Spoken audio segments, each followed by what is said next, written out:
This is Ron Ovitt, Executive Director of Empower Ministry, and I want to share with you about the gift of faith. In 1 Corinthians 12:9, it says, "And unto another God gives faith by the same Spirit."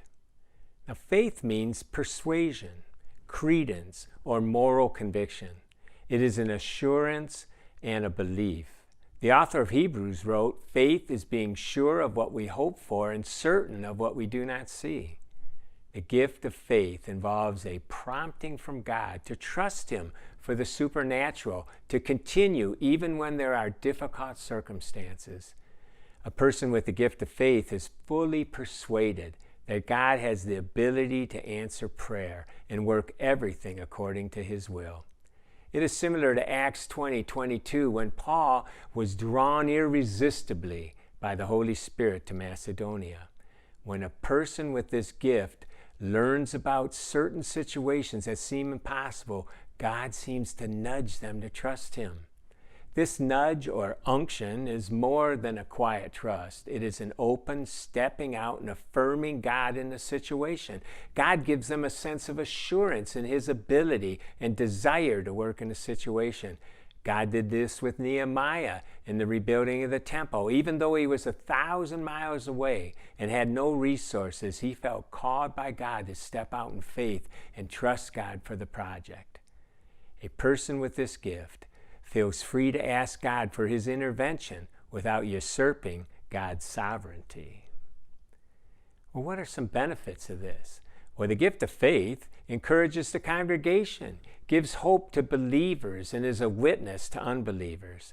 This gift instills confidence in God's ability to help both themselves as individuals and the church as a whole reach the vision that God has for them. But there are some pitfalls. There is a danger in becoming despondent, depressed, or angry when answers don't go our way. Satan uses disappointment to challenge our faith. Even after a great victory over the prophets of Baal, Elijah was despondent because Jezebel did not witness the event and sent people out to kill the prophet. He was so discouraged, he wanted to kill himself. It is also easy to become critical of those who are doubting. Moses became upset with the lack of trust and faith in the people of God. Even Jesus became weary of the lack of faith in His followers, but He never gave up and kept on teaching and training them. Likewise, we are to love and encourage others to grow in their faith. It is easy to think that every situation calls for our response and we can become overstressed. It is best to seek God's will and ask Him how you should pray in the situation. The author of Hebrews writes that we are to keep our eyes on Jesus, who is the champion who initiates and perfects our faith. We can falsely think that it is our faith, that it is doing mighty things. This can lead to arrogance and pride. Instead, we must remember it is God who does the mighty works and be dependent on Him in His leading. It is God who answers prayer, and He must get the glory.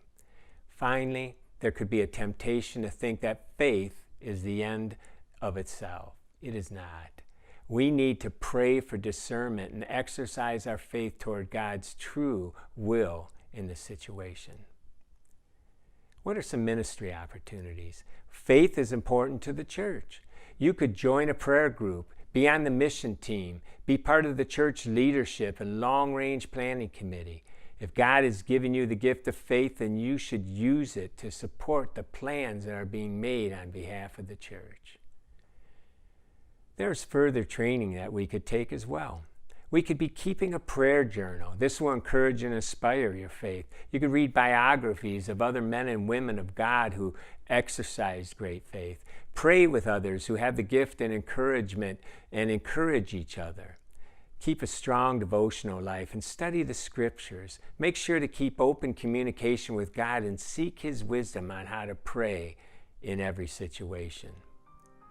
This is an exciting gift, and I trust that God will guide you and mature you in this gift of faith as you seek to serve Him.